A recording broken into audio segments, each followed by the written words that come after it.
तो अब हम लास्ट यूनिट कवर करेंगे डीएससी 4 की, जो कि है John Milton paradise lost book 1 पे। इसमें दो सेक्शंस है, सेक्शन 1 एंड 2। पहले हम कवर करते हैं section 1, life and times of John Milton, जिसमें पहला आता है a biographical note. John Milton 1608 to 1674 तक एक फेमस इंग्लिश पोएट और इंटेलेक्चुअल थे, जो अपनी एपिक पोएम पैराडाइज लॉस्ट के लिए जाने जाते हैं।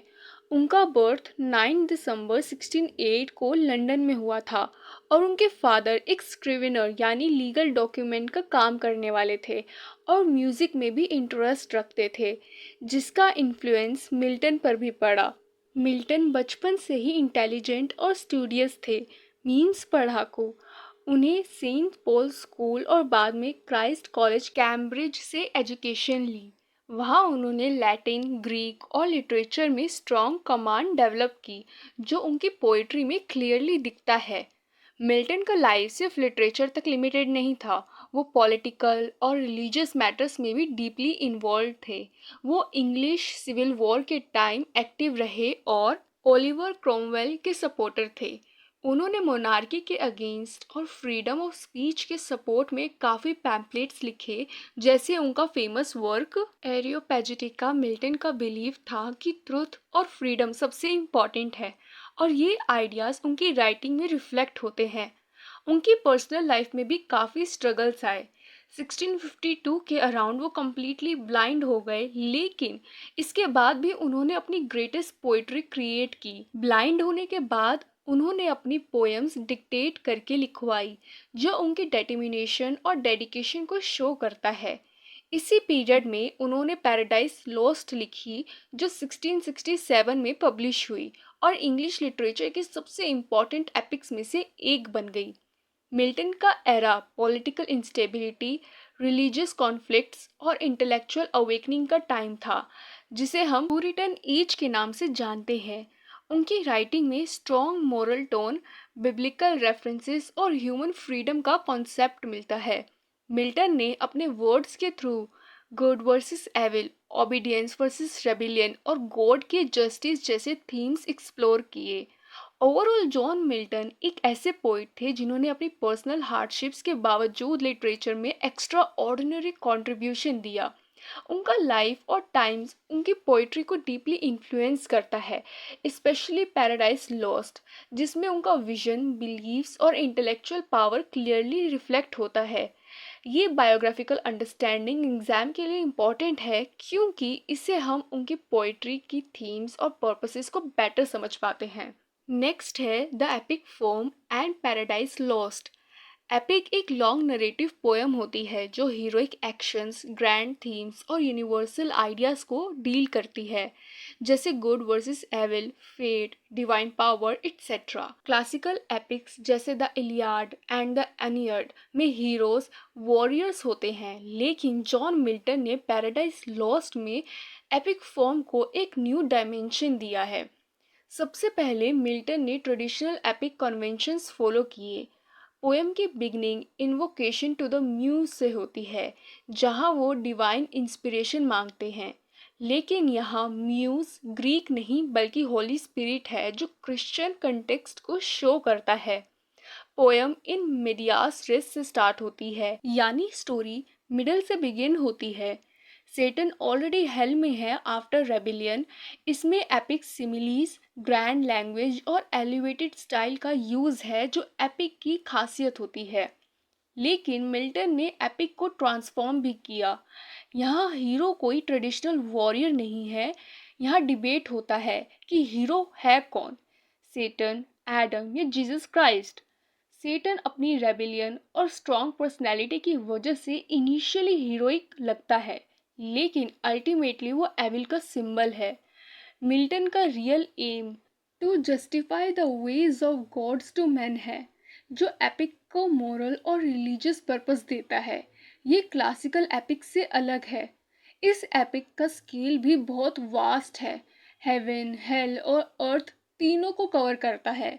ये सिर्फ एक बैटल स्टोरी नहीं बल्कि पूरी ह्यूमैनिटी की ओरिजिन स्टोरी है। फॉल ऑफ मैन, टेम्पटेशन और रिडम्पशन का कॉन्सेप्ट इसलिए पैराडाइज लॉस्ट को क्रिश्चियन एपिक कहा जाता है। लैंग्वेज भी एपिक के हिसाब से ग्रैंड और सीरियस है। मिल्टन ने ब्लैंक वर्ड्स का यूज़ किया है जो पोएम को फ्लो और डिग्निटी देता है। इसमें लॉन्ग स्पीचेस, फिलोसफिकल आइडियाज़ और डीप थियोलॉजिकल डिस्कशंस हैं जो इसे सिर्फ स्टोरी नहीं बल्कि इंटेलेक्चुअल वर्क बनाता है। सो पैराडाइज लॉस्ट एक परफेक्ट एग्जाम्पल है एपिक फॉर्म का, जहाँ मिल्टन ने ट्रेडिशनल फीचर्स को फॉलो करते हुए उन्हें क्रिश्चियन आइडियोलॉजी और फिलोसफिकल डेप्थ के साथ एक्सपैंड किया। ये एपिक सिर्फ एक पोएम नहीं बल्कि ह्यूमन एग्जिस्टेंस, फ्री विल और डिवाइन जस्टिस का ग्रैंड एक्सप्लोरेशन है, जो एग्जाम में लिखने के लिए स्ट्रॉन्ग पॉइंट बन सकता है। नेक्स्ट है religious and political background of the 17th century. 17th century England का एक ऐसा पीरियड था जहाँ रिलीजन और पॉलिटिक्स डीपली इंटरकनेक्टेड थे, और इसी कॉन्फ्लिक्ट ने सोसाइटी और लिटरेचर दोनों को शेप किया, specially writers like John Milton. पहला है रिलीजियस बैकग्राउंड। इस टाइम पर इंग्लैंड में major conflict Protestant and Catholics के बीच था। Church of England officially Protestant थे, लेकिन उसके अंदर भी डिवीजन था, जैसे प्यूरिटन जो चर्च को और रिफॉर्म करना चाहते थे, एंड रॉयलिस्ट जो ट्रेडिशनल सिस्टम को सपोर्ट करते थे। Puritan simple living, strict morality और बाइबल बेस्ड लाइफ बिलीव करते थे। 17th सेंचुरी में रिलीजियस इनटॉलरेंस भी काफ़ी था। लोग अपने बिलीव्स के लिए पर्सिक्यूट होते थे, मीन्स किसी पे जुल्म करना या उन्हें परेशान करना। इसका एक रिज़ल्ट ये हुआ कि लोग फ्रीडम ऑफ रिलीजन और इंडिविजुअल फेथ की इम्पोर्टेंस को समझने लगे। ये आइडियाज़ मिल्टन के वर्क में भी दिखते हैं, स्पेशली उनका फोकस ऑन फ्री विल और मोरल रिस्पॉन्सिबिलिटी। फिर आता है पॉलिटिकल बैकग्राउंड। पॉलिटिकल लेवल पर सबसे बड़ा कॉन्फ्लिक्ट किंग और पार्लियामेंट के बीच पावर स्ट्रगल का था। चार्ल्स फर्स्ट का बिलीव था डिवाइन राइट ऑफ किंग्स, यानी किंग डायरेक्टली गॉड से पावर लेता है और उसकी अथॉरिटी अनक्वेश्चनेबल है। लेकिन पार्लियामेंट इस बात से एग्री नहीं करता था, और इस टेंशन ने इवेंचुअली इंग्लिश सिविल वॉर को जन्म दिया। इस वॉर में रॉयलिस्ट यानी जो किंग के सपोर्टर्स थे और पार्लियामेंटेरियंस जो पार्लियामेंट के सपोर्टर्स थे, उनके बीच फाइट हुई। पार्लियामेंटेरियंस को लीड किया ओलिवर क्रोमवेल ने, और एंड में किंग चार्ल्स फर्स्ट को डिफीट करके 1649 में एग्जीक्यूट कर दिया। ये एक शॉकिंग इवेंट था क्योंकि पहली बार किसी इंग्लिश किंग को पब्लिक ट्रायल के बाद मारा गया। इसके बाद इंग्लैंड में मोनार्की टेम्परली अबॉलिश हो गई और क्रोमवेल के अंडर कॉमनवेल्थ रिपब्लिक इस्टेब्लिश हुआ। लेकिन 1660 में मोनार्की वापस आ गए अंडर चार्ल्स सेकेंड। इसे रिस्टोरेशन पीरियड कहते हैं। ये पॉलिटिकल और रिलीजियस अपहेवल डायरेक्टली लिटरेचर में रिफ्लेक्ट होता है। मिल्टन जैसे राइटर्स ने फ्रीडम, जस्टिस और डिवाइन अथॉरिटी जैसे थीम्स एक्सप्लोर किए।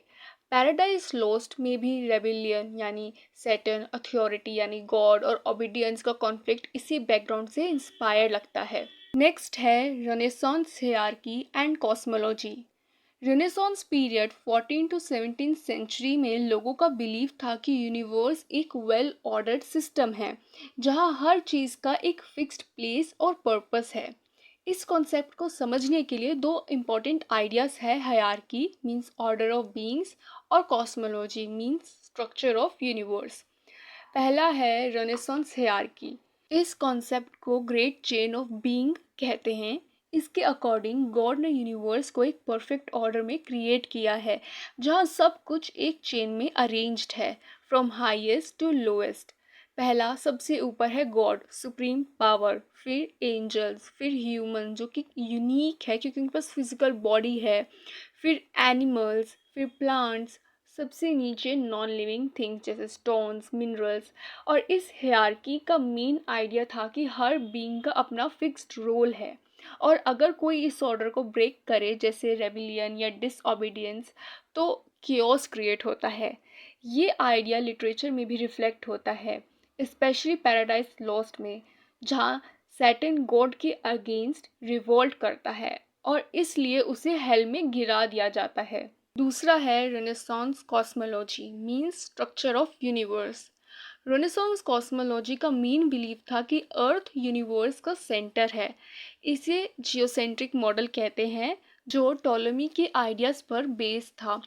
इस मॉडल के अकॉर्डिंग अर्थ सेंटर में है, उसके अराउंड मून, सन और प्लैनेट सर्कुलर मोशन में मूव करते हैं, और सबसे आउटर स्फीयर जो कि हेवन है, जहाँ गॉड रिसाइड करते हैं यानी रहते हैं।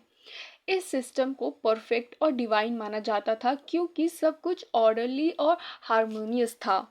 लेकिन लेटर रेनेसांस में निकोलस कोपरनिकस ने हीलियोसेंट्रिक थ्योरी दी, जिसमें सन सेंटर में है। ये आइडिया पुराने बिलीव्स को चेंज करता है और ग्रेजुअली साइंटिफिक थिंकिंग को प्रमोट करता है। थर्ड आता है हमारा इम्पोर्टेंस इन लिटरेचर। ये हायरार्की और कॉस्मोलॉजी का कॉन्सेप्ट रेनेसांस लिटरेचर का बेस था। राइटर्स जैसे जॉन मिल्टन ने इन आइडियाज़ को अपने वर्क में यूज़ किया। पैराडाइज लॉस्ट में हेवन, हेल और अर्थ का स्ट्रक्चर इसी कॉस्मोलॉजी को रिफ्लेक्ट करता है। और हायरार्की का वॉयलेशन यानी सैटर्न और एडम ईवी का डिसओबीडियंस ट्रेजेडी क्रिएट करता है। सो ओवरऑल रेनेसांस हायरार्की और कॉस्मोलॉजी एक ऑर्डर्ड गॉड सेंटर्ड यूनिवर्स का कॉन्सेप्ट प्रेजेंट करते हैं, जहां हर चीज़ अपनी जगह पर फिक्स्ड है। और इन आइडियाज़ को समझना इम्पॉर्टेंट है क्योंकि ये रेनेसांस थिंकिंग और लिटरेचर दोनों को डीपली इन्फ्लुएंस करता है। स्पेशली मिल्टन के वर्क में ये क्लियरली विजिबल है।